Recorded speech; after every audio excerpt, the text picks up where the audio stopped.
ഒരു ശബത്തിൽ അവൻ ഒരു പള്ളിയിൽ ഉപദേശിച്ചു കൊണ്ടിരുന്നു. അവിടെ ആ പള്ളിയിൽ 18 സംവത്സരമായി രോഗത്തിൻ്റെ ആത്മാവ് ബാധിച്ച് ഒട്ടും നിവരുവാൻ കഴിയാത്ത കൂനയായ ഒരു സ്ത്രീ ഉണ്ടായിരുന്നു. യേശു അവളെ കണ്ടു, അടുക്കൽ വിളിച്ചു, നിന്റെ രോഗബന്ധനം അഴിഞ്ഞിരിക്കുന്നെന്ന് പറഞ്ഞ് അവളുടെ മേൽ കൈവച്ചു. അവൾ ക്ഷണത്തിൽ നിവർന്നു, ദൈവത്തെ മഹത്വപ്പെടുത്തി. പള്ളിയിലുള്ളവർക്കെല്ലാം അവനോട് നീരസമുണ്ടായി. ശബത്തിൽ സൗഖ്യമാക്കിയത് എന്തിന്? 6 ദിവസമുണ്ടല്ലോ പ്രവർത്തിക്കുവാൻ, എന്നാൽ ശബത്തിൽ ഇങ്ങനെ ചെയ്തത് എന്തിന് എന്ന് അവർ നീരസപ്പെട്ട് ആലയത്തിൽ വലിയ ബഹളം ഉണ്ടാക്കി. കർത്താവ് അതിന് തക്കതായ മറുപടിയും അവർക്ക് കൊടുത്തു. എൻ്റെ വിഷയം ഇതൊന്നുമല്ല. എൻ്റെ വിഷയം ആ 10-ാം വാക്യമാണ് പ്രധാനമായിട്ടും. ഒരു ശബത്തിൽ അവനൊരു പള്ളിയിൽ ഉപദേശിച്ചു കൊണ്ടിരുന്നു. എന്താണ് യഹൂദന്മാരെ സംബന്ധിച്ച് ശബത്ത് ദിവസത്തിൻ്റെ പ്രത്യേകത?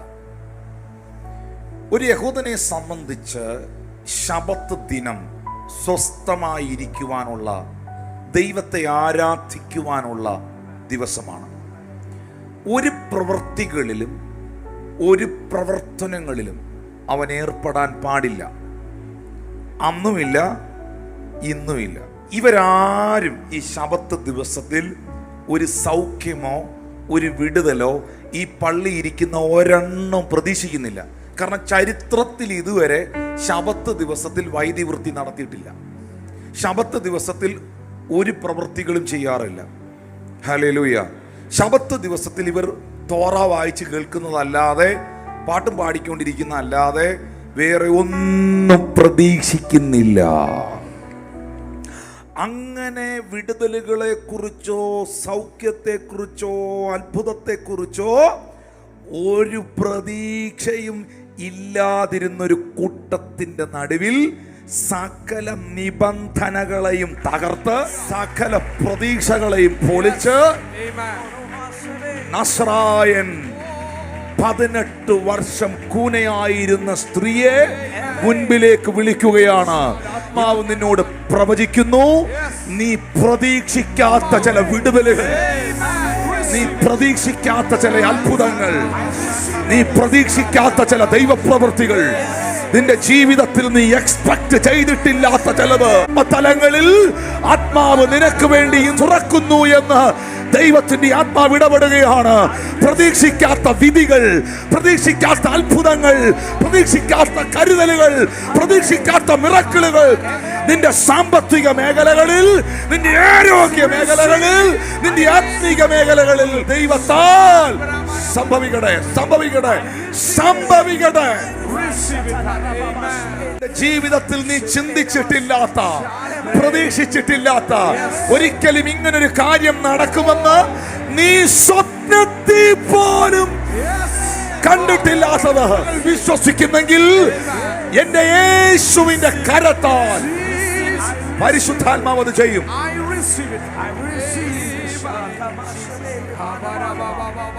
കർത്താവിന്റെ ശക്തി ഞാൻ അനുഭവിക്കുകയാണ്.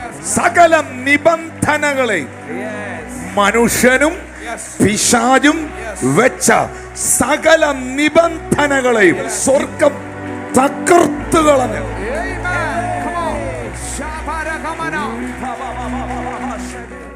ശബത്തിൽ വൈദ്യവൃത്തി നടത്താൻ പാടില്ല. മുന്നേ യഹൂദന്മാരുടെ സിസ്റ്റം, സമ്പ്രദായം ഭയങ്കരമാണ്.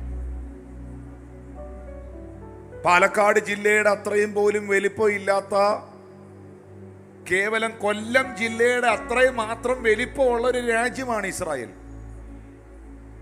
ഉലകത്തിലെ മുഴുവൻ രാജ്യങ്ങളും ഇവരുടെ പേര് കേൾക്കുമ്പോൾ തന്നെ പേടിച്ച് നിൽക്കുക.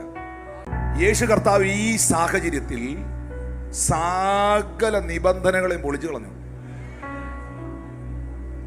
അന്നത്തെ ദിവസം ഒരു ഹീലിങ്ങും ഒരു ഡെലിവറൻസും ഒരു പ്രതീക്ഷയില്ലാതിരുന്ന ക്രൗഡിന്റെ ഇടയിൽ ഒരു അൺഎക്സ്പെക്റ്റഡ് കോളിംഗ് ഉണ്ടായി. ആ അൺഎക്സ്പെക്റ്റഡ് കോളിംഗ് എന്ന് പറഞ്ഞാൽ 11-ാമത്തെ വാക്യത്തിൽ അത് കാണാൻ കഴിയുന്നുണ്ട് പ്രിയപ്പെട്ടവരെ. അവിടെ, എവിടെ? ആ പള്ളിയിൽ 18 സംവത്സരമായി ഒരു രോഗാത്മാവ് ബാധിച്ചിട്ട് ഒട്ടും നിവരുവാൻ കഴിയാതെ കൂനയായൊരു സ്ത്രീ ഉണ്ടായിരുന്നു. ഹല്ലേലൂയ. ഒട്ടും നിവരുവാൻ കഴിയാതെ അവിടെ കൂനർ, മുടന്തർ ഇവർ ആലയത്തിന് പുറത്തായിരിക്കണം. കുഷ്ഠരോഗി പാളയത്തിന് പുറത്തായിരിക്കണം. രക്തസ്രവമുള്ള സ്ത്രീകൾ ആരെയും തൊടാൻ അന്നത്തെ കാലത്ത് പാടില്ല. അതുകൊണ്ടാണ് ആ രക്തസ്രവമുള്ള സ്ത്രീ ആരും കാണാതെ പുറകിലൂടെ വന്ന് പുരുഷാർത്ഥത്തിന്റെ ഇടയിലൂടെ പോയി കർത്താവിന്റെ വസ്ത്രത്തിന് തങ്ങളെ തൊട്ടെ. അപ്പൊ ഈ സ്ത്രീ, ഇത് പള്ളിയാണെങ്കിൽ, കാണുന്നുണ്ടോ നിങ്ങൾ തന്നെ? ഇത് പള്ളിയാണെങ്കിൽ ഇവൾ ഒരിക്കലും ഈ ക്രൗഡിന്റെ ഇടയിൽ ഇല്ല. കാരണം രോഗം പാപമാണ്, എന്തോ ന്യായവിധിയാണ് എന്നാണ് അവരുടെ അന്നത്തെ ചിന്ത. ആ രോഗം ബാധിച്ചവൻ ഈ പരമവിശുദ്ധന്മാരുടെ ഇടയിൽ ഇരിക്കേണ്ട ആളല്ല. അവർക്ക് അന്നത്തെ കാലത്ത് സെപ്പറേറ്റ് പ്ലേസുകളുണ്ട്. അതാണ് ഈ 5 മണ്ഡപങ്ങൾ ഉണ്ടായിരുന്നു. ആ 5 മണ്ഡപങ്ങളിൽ വിവിധ തരത്തിലുള്ള ഇവരെയൊക്കെ സെപ്പറേറ്റ് ചെയ്തിടും. ഹല്ലേലൂയ. കുഷ്ഠരോഗികളെ സെപ്പറേറ്റ് ചെയ്തിടും, ഇങ്ങനെയുള്ള രോഗികളെ സെപ്പറേറ്റ് ചെയ്തിടും. ഉറപ്പായും ഈ സ്ത്രീ യേശുവിൻ്റെ അടുത്തല്ലായിരുന്നു. അടുത്തായിരുന്നെങ്കിൽ 12-ാം വാക്യം അങ്ങനെ വരുമോ? അടുക്കെ വിളിച്ചെന്ന്. ഞാനിവിടെ നിൽക്കുകയാണ്, ഞാൻ ആശിഷിനെ എൻ്റെ അടുക്കൽ വിളിക്കുമോ? കാരണം എന്നാണ്? ആശിഷ് എൻ്റെ അടുത്താണ്. ആ ബ്രദറിൻ്റെ അടുക്കൽ വന്നേ. നിങ്ങളെല്ലാം നോക്കിയില്ലേ? എന്താ അതിന്റെ കാരണം? ആ ബ്രദർ ദൂരെയാണ്. യേശു അവളെ തൻ്റെ അടുക്കൽ വിളിച്ചു. അപ്പോൾ എൻ്റെ ഒരു ചിന്തയിൽ അവൾ വളരെ ദൂരെയാണ്. മുൻപിൽ ഒരുപാട് പേരുണ്ട്, അകത്ത് പലരുമുണ്ട്. പക്ഷേ യേശു കർത്താവിൻ്റെ കണ്ണുകൾ ഉടക്കിയത്, യേശു നോക്കിയത് എല്ലാം തികഞ്ഞ ഈ വിശുദ്ധന്മാരെ അല്ല, ഇതിനകത്തിരിക്കുന്ന വലിയ പുള്ളികളെ അല്ല. യേശുവിന്റെ കണ്ണ് ഉടക്കിയത് ആവശ്യക്കാരിയാ.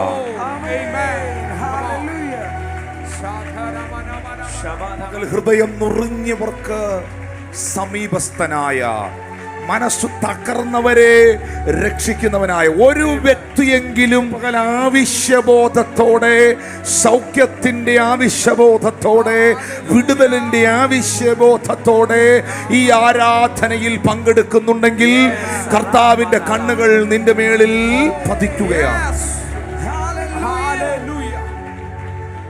ഞാൻ ആ വാക്കിൽ നിന്ന് പ്രധാനമായി 1-2 കാര്യങ്ങൾ പറയുന്നു. യേശു അവളെ കണ്ടു. യേശു പ്രശ്നത്തിലിരിക്കുന്നവളെ, വേദനിക്കുന്നവളെ, നിന്നെ അനുഭവിക്കുന്നവളെ, പുറത്താക്കപ്പെട്ടവളെ, അവഗണിക്കപ്പെട്ടവളെ യേശു കണ്ടു.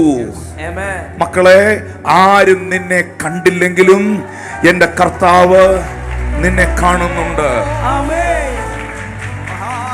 കർത്താവ് നിന്നെ കാണുന്നുണ്ട്. കർത്താവ് നിന്റെ ആവശ്യങ്ങളെ കാണുന്നുണ്ട്.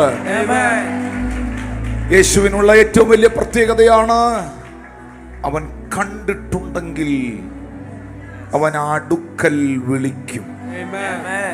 എല്ലാരും ഒന്ന് പറയാമോ? അവൻ കണ്ടിട്ടുള്ളവരെയാണ് അവൻ വിളിക്കുന്നത്. പറഞ്ഞേ, അവൻ കണ്ടിട്ടുള്ളവരെയാണ് അവൻ വിളിക്കുന്നത്. കർത്താവ് അപ്പച്ചൻ നിന്നെ വിളിച്ചിട്ടുണ്ടോ? യേശു കർത്താവ് നിന്നെ വിളിച്ചതാണോ? നിന്റെ കുടുംബത്തിനകത്തുനിന്ന്, പാരമ്പര്യത്തിനകത്തുനിന്ന്, ജാതീയമായ അജ്ഞതകളിൽ കിടന്ന നിങ്ങളെ കർത്താവ് വിളിച്ചതാണോ? വിളിച്ചതാണോ? വിളിച്ചതാണെങ്കിൽ നീ ഉറപ്പിച്ചോ, അവൻ നിന്നെ കണ്ടതാണ്. വിളിച്ചതാണെങ്കിൽ ഉറപ്പിച്ചോ, അവൻ നിന്നെ കണ്ടതാണ്. അവൻ കണ്ടതിനെ അവൻ വിളിക്കുന്ന ദൈവമാണ്. ഞാൻ വെറുതെ വന്ന് ഈ പ്രാർത്ഥനയിൽ പങ്കെടുക്കുകയല്ല. ഞാൻ വെറുതെ വന്ന് കൈകൊട്ടുകയല്ല, ഞാൻ വെറുതെ വന്ന് സ്തുതിക്കുകയല്ല, ഞാൻ വെറുതെ വന്ന് പാടുകയല്ല. എന്റെ ദൈവം എന്റെ കുടുംബത്തെ കണ്ടതാണ്, എന്റെ ദൈവം എന്നെ കണ്ടതാണ്, എന്റെ യേശു എന്നെ കണ്ടതാണ്.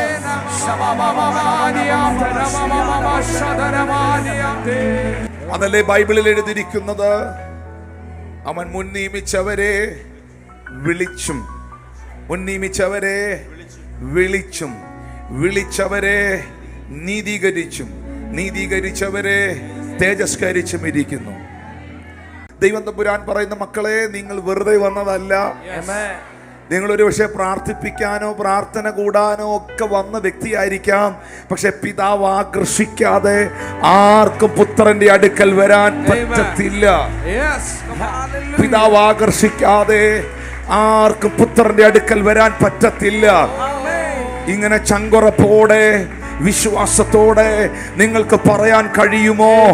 സർവശക്തനായ ദൈവമായ യേശു കർത്താവ് എന്നെ കണ്ടു, എന്നെ കണ്ടു, എന്നെ കണ്ടു. അവന്റെ കണ്ണുകൾ എന്നെ കണ്ടു, അതുകൊണ്ട് ഞാൻ അവനാൽ വിളിക്കപ്പെട്ടു.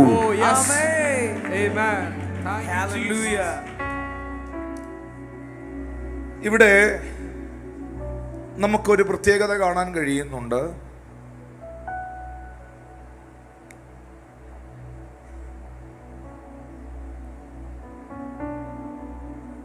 ആ ബ്രദർ ഒന്ന് മുന്നിലേക്ക് വന്നേ. സിബി മുന്നിലേക്ക് വന്നേ. പുറകിൽ മുന്നിലേക്ക് വന്നേ. കണ്ടോ? എല്ലാവരും നോക്കിയേ. കണ്ടോ?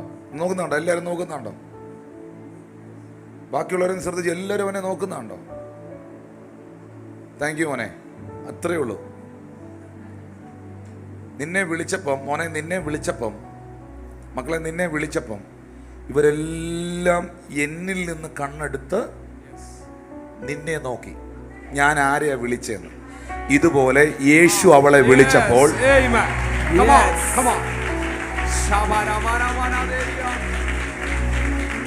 യേശു അവളെ വിളിച്ചപ്പോൾ അവളെ അവഗണിച്ചിട്ടിരുന്നവരെല്ലാം അവളെ നോക്കി. ആരും ശ്രദ്ധിക്കാതെ കിടന്ന നിന്റെ ഭവനം ശ്രദ്ധേയമാകാൻ പോവുകയാണ്.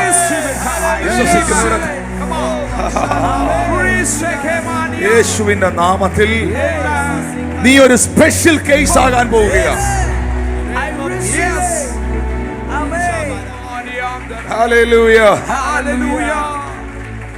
യേശു അവളെ വിളിച്ചപ്പോൾ ഉറപ്പാണ്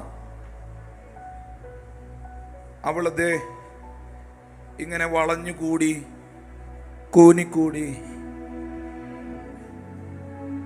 ആ പള്ളിക്കകത്തേക്ക് ഇങ്ങനെ കയറി വരുമ്പോ പള്ളിയിലിരുന്ന മുഴുവൻ ആളുകളും അവളെ നോക്കിയിട്ടുണ്ട്. പറഞ്ഞേ, നല്ലതിനാ. നോക്കട്ടെ, ഇവനെല്ലാം നോക്കട്ടെ. ഇവിടെ എന്തുവാ നടക്കുന്നേ, നമുക്കിനി എന്തുവാ സംഭവിക്കാൻ പോന്നേ, എല്ലാവരും നോക്കിയിരുന്നോ.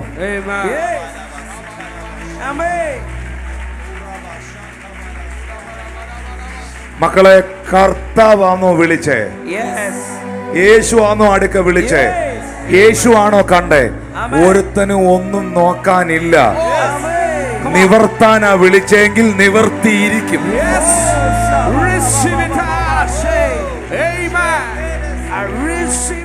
എന്റെ പ്രാർത്ഥന ഇത്രയില്ല, കർത്താവേ, നീ എന്നെ കണ്ടല്ലോ. എന്റെ സന്തോഷം അതേ ഉള്ളൂ. എന്റെ കർത്താവേ, നീ എന്നെ കണ്ടല്ലോ. നീ എന്നെ കണ്ട, എനിക്ക് അത്രയും മതി. അവൻ കടന്നു പോകുമ്പോൾ പിറവിയിലെ കുരുടനായ മനുഷ്യനെ കണ്ടു. അവൻ കടന്നു പോകുമ്പോൾ പിറവിയിലെ കുരുടനായ മനുഷ്യനെ കണ്ടു. യോഹന്നാൻ 9:1 എഴുതിയിരിക്കുന്ന കണ്ടു. അത്രയും മതി, അത്രയും മതി. കണ്ടു കഴിഞ്ഞാൽ, അവന്റെ കണ്ണ് എന്റെ മേളിൽ വന്നു കഴിഞ്ഞാൽ പിന്നെ അവനാ കാര്യങ്ങൾ തീരുമാനിക്കും.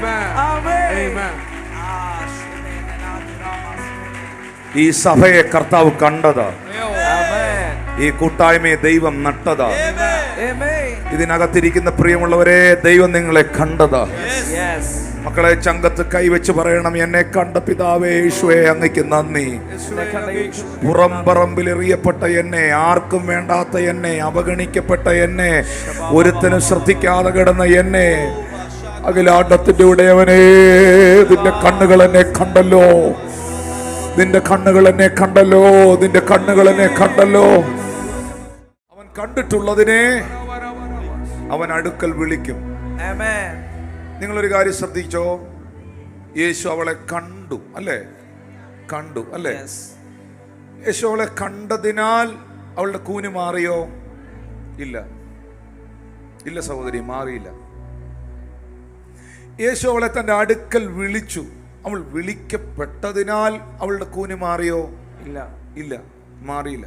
പക്ഷെ യേശു കണ്ടതിനെ, യേശു കർത്താവ് വിളിച്ചപ്പോൾ മടി കൂടാതെ അടുത്തു വന്നതിനെ, രോഗബന്ധനം അഴിഞ്ഞിരിക്കുന്നു എന്ന് പറഞ്ഞ് യേശു അവളെ തൊട്ടു, അവളുടെ മേൽ കൈവച്ചു. കർത്താവ് കണ്ടിട്ടും സാഹചര്യങ്ങൾ മാറിയില്ല. കർത്താവെ, നീ എന്നെ വിളിച്ചു, നീ എന്നെ വിളിക്കപ്പെട്ടതിനാലും എൻ്റെ അവസ്ഥകൾക്ക് വ്യത്യാസമില്ല. അങ്ങനെയുള്ള കേസിൽ നോക്കി കർത്താവ് പറയുന്നു, അവന്റെ കരം നിന്റെ മേൽ വരും. എത്ര പേരത് വിശ്വസിക്കുന്നു? അവന്റെ കരം, അവന്റെ കരം നിന്റെ മേൽ വരും. അവന്റെ കരം നിന്റെ മേൽ വന്നാൽ നീ ഒരിക്കലും പഴയ അവസ്ഥയിലായിരിക്കത്തില്ല.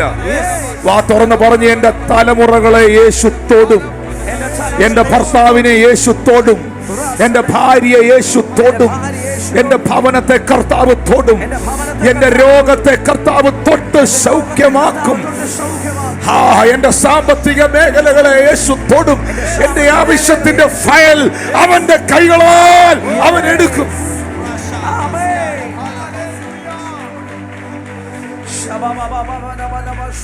കർത്താവ് അവളെ കണ്ടു, അടുക്കൽ വിളിച്ചു.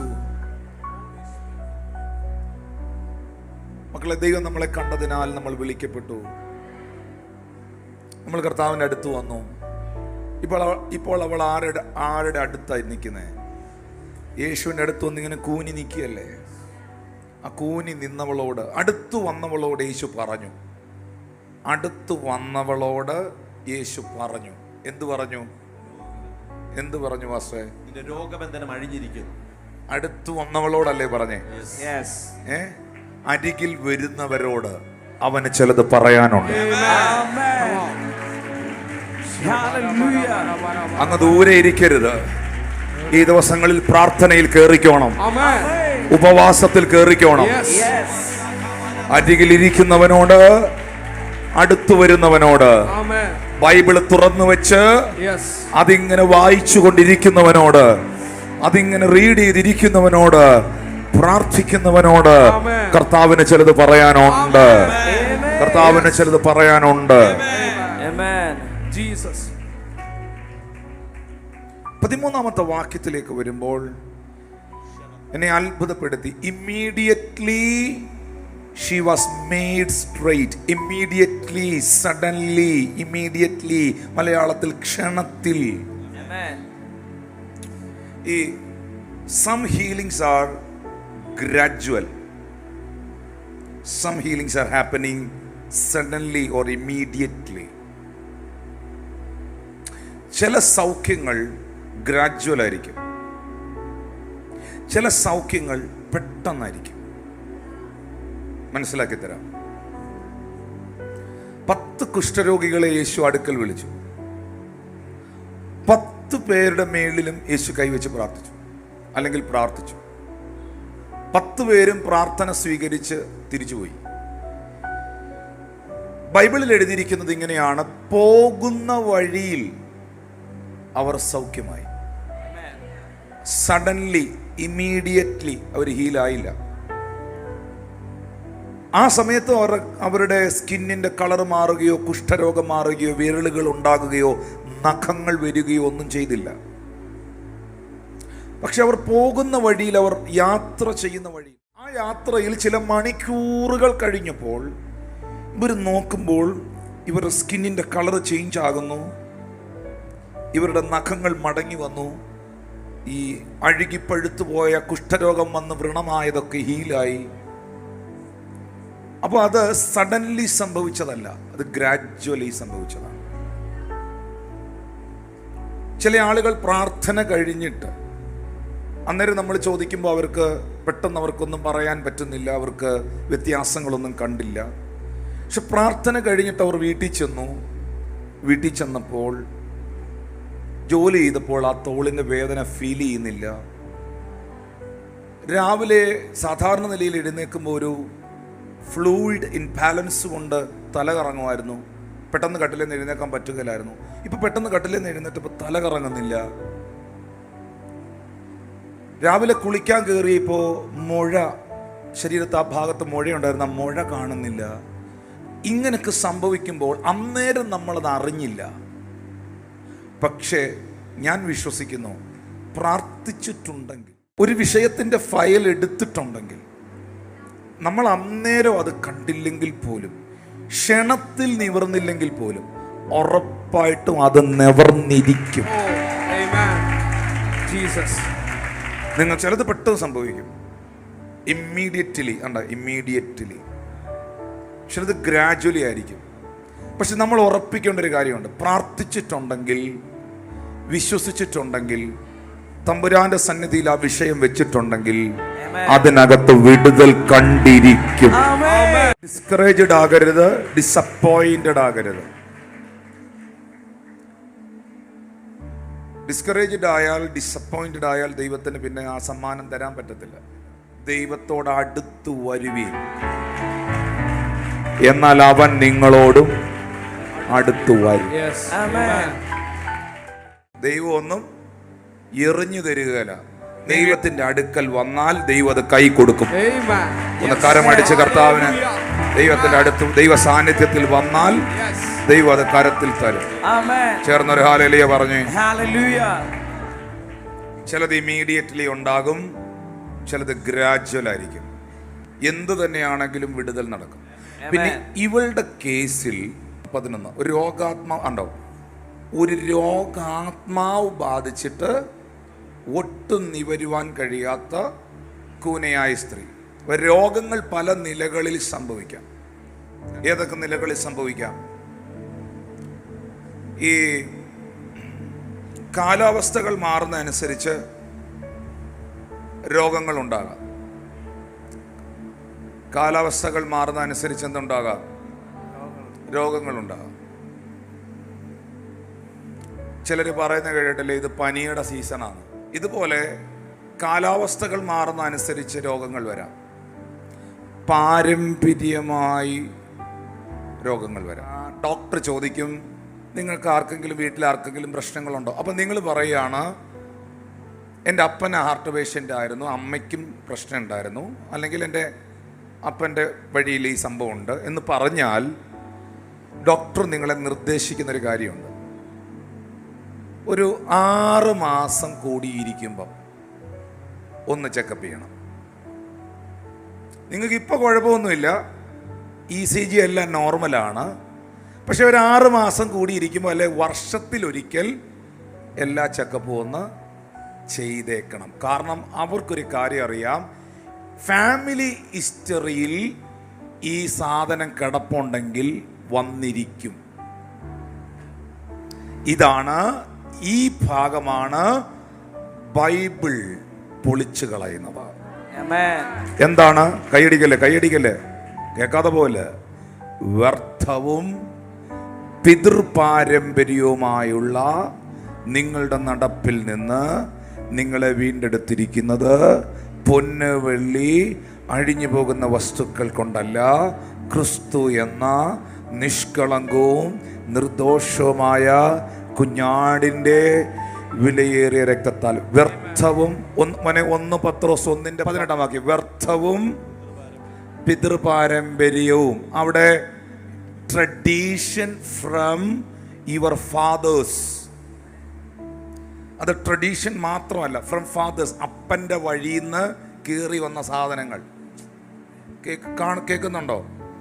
അപ്പം വഴിയിൽ നിന്നും അമ്മ വഴിയിൽ നിന്നും കയറി വന്ന മുഴുവൻ രോഗങ്ങളും, അപ്പൻ വഴിയിൽ നിന്നും അമ്മ വഴിയിൽ നിന്നും കയറി വന്ന മുഴുവൻ ശാപങ്ങളും കട്ട് ചെയ്ത് കളയും യേശുവിൻ്റെ രക്തം. വിശ്വസിക്കാവുന്ന വരുന്ന കരമടിച്ച് സ്വീകരിച്ചു അത്. അപ്പൊ രോഗം കാലാവസ്ഥാ വ്യതിയാനം മൂലം വരാം, രോഗം പാരമ്പര്യമായി വരാം. ഇനിയാണ് വൈദ്യശാസ്ത്രത്തിന് പിടിക്കാൻ പറ്റാത്ത സാധനം നമ്മൾ പിടിക്കുന്നത്. സാത്താന്യമായി പൈശാചികമായി രോഗങ്ങൾ വരാം. നിങ്ങൾ കേൾക്കുന്നുണ്ടോ എന്നെ? ചെവി കേൾക്കാൻ മേലാത്ത, സംസാരിക്കാൻ പറ്റാത്ത ഒരു ചെറുപ്പക്കാരനെ യേശുവിൻ്റെ അടുക്കൽ പ്രാർത്ഥിക്കാൻ അപ്പൻ കൊണ്ടുവന്നപ്പോൾ യേശു പ്രാർത്ഥിച്ചത് ചെവി തുറക്കട്ടെ, വർത്താനം പറയട്ടെ എന്നല്ല, ഊമനും ചെകിടനുമായ ആത്മാവേ ഇവനെ വിട്ടുപോ. പെട്ടെന്ന് ആ ചെറുക്കൻ തറയെ വീണു, നുരച്ചുരണ്ടു, അടിച്ചിളകി എഴുന്നേറ്റ് വന്നപ്പോ ചെവിയും കേൾക്കാം, വർത്താനവും പറയാം.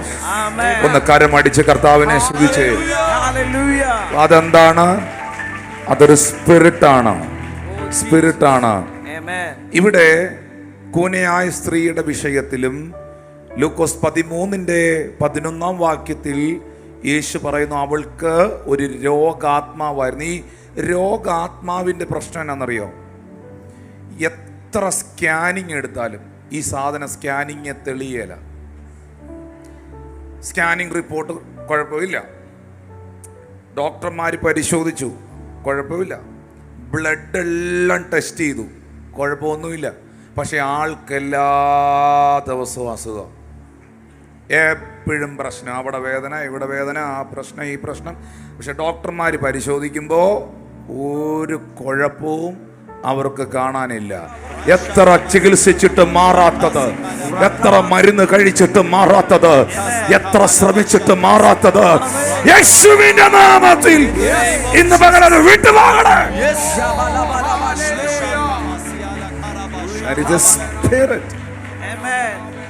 ചേർന്നൊരാമീൻ പറയാം. ഹല്ലേലൂയ. പാരമ്പര്യ രോഗങ്ങൾ സംഭവിക്കാം. കാലാവസ്ഥ വ്യതിയാനം മൂലം രോഗങ്ങൾ ഉണ്ടാക്കാം. പക്ഷെ ഇതേത് കേസാണെങ്കിലും, പാരമ്പര്യ രോഗമാണെങ്കിലും കാലാവസ്ഥ വ്യതിയാനം. ഇപ്പോൾ പത്രോസിൻ്റെ അമ്മായിയമ്മയ്ക്ക് എന്താ പ്രശ്നം ഉണ്ടായത്? പത്രോസിൻ്റെ അമ്മായിയമ്മയുടെ രോഗം എന്നായിരുന്നു? കഠിന ജ്വരം. കഠിന ജ്വരം എന്ന് പറഞ്ഞാൽ എന്നാ? അന്നത്തെ കാലത്തെ ഒരു വൈറസ് പനി. അന്നത്തെ കാലത്തെ ഒരു വൈറസ് പനിയായിരുന്നത്. ഹല്ലേലൂയ. പനി മുതൽ മരിച്ചവരെ വരെ ഉയർപ്പിച്ച കർത്താവിനെ നീ വിശ്വസിക്കും? ആണോ? വിശ്വസിക്കും. ഹല്ലേലൂയ. 6 ദിവസം ഉണ്ടല്ലോ, അതിൽ വന്ന് നീ സൗഖ്യമൊക്കെ. ശബത്തിൽ അരുതെന്ന് പറഞ്ഞു. 15-ാമത്തെ വാക്യത്തിൽ കർത്താവ് അവരോട് പറഞ്ഞ വാക്ക് കപടഭക്തിക്കാർ. ഇവരെന്തോ വിളിച്ചേ? നിങ്ങളിൽ ഒരുത്തൻ ശബത്തിൽ കാളയോ കഴുതിയോ തൊട്ടിയിൽ നഴിച്ചു കൊണ്ടുപോയി വെള്ളം കുടിപ്പിക്കുന്നില്ലയോ? 16-ാമത്തെ വാക്യത്തിൽ എഴുതിയിട്ടുണ്ട്, സാത്താൻ. യേശു അഡ്രസ് ചെയ്യുന്നുണ്ടോ? സാത്താൻ 18 വർഷമായി ബന്ധിച്ചിരുന്ന. അപ്പൊ ഇവളുടെ രോഗം എന്തുവായിരുന്നു? ബന്ധിച്ചിരുന്ന അബ്രഹാമിന്റെ മകളായ ഇവളെ ശബത്ത് നാളിൽ ബന്ധനം അഴിച്ചുവിടുന്നതല്ലേ? കർത്താവ് പറഞ്ഞു ഇത്രയേ ഉള്ളൂ, ഇത് അബ്രഹാമിന്റെ സന്തതിയാ, ഇവള് ദൈവത്തിന്റെ മകളാ, ഇവള് കൂനി നടക്കേണ്ടവളല്ല. നിന്റെ വീട് അനുഗ്രഹിക്കപ്പെടണം, നിന്റെ കുടുംബം അനുഗ്രഹിക്കപ്പെടണം, നിന്റെ തലമുറകൾ അനുഗ്രഹിക്കപ്പെടണം. കരമടിച്ച് കർത്താവിന് നന്ദി പറഞ്ഞേ. നിന്റെ ജീവിതത്തിൽ വിടുതൽ നടക്കണം, അത്ഭുതം സംഭവിക്കണം. എന്നാൽ സാത്താൻ 18 സംവത്സരമായി ബന്ധിച്ചിരുന്ന അബ്രഹാമിന്റെ മകളായ ഇവളെ ശബത്ത് നാളിൽ ഈ ബന്ധനം അഴിച്ചുവിടേണ്ടതല്ലയോ? വേദപുസ്തകത്തിൽ എഴുതിയിട്ടുണ്ട്, പിശാചിന്റെ പ്രവർത്തികളെ അഴിപ്പാൻ തന്നെ ദൈവപുത്രൻ പ്രത്യക്ഷനായി. ഞാനിത് പറഞ്ഞുകൊണ്ടിരുന്നപ്പോൾ ഞാനൊരു വിഷൻ കണ്ടുകൊണ്ടാണ് ഇത് പറയുന്നത്. ആ വിഷൻ ഇങ്ങനെയാണ്. നിങ്ങൾ കണ്ടിട്ടുണ്ടോ? ഒരു സാധനം കെട്ടാൻ കുറേ സമയം എടുക്കും. കെട്ടാൻ ഒരു 10 മിനിറ്റ് ഒക്കെ എടുത്ത് നമുക്കിങ്ങനെ കെട്ടാം. 10 മിനിറ്റ് ഒക്കെ എടുത്ത് നമുക്ക് കെട്ടാം. പക്ഷെ 10 മിനിറ്റ്, 10 മണിക്കൂർ, ചിലപ്പോൾ 6 മാസം, 1 വർഷം എടുത്തൊക്കെ കെട്ടിയത് ഒറ്റ കൊത്തിനഴിക്കാം. അതിന്നിവിടെ സംഭവിക്കണം.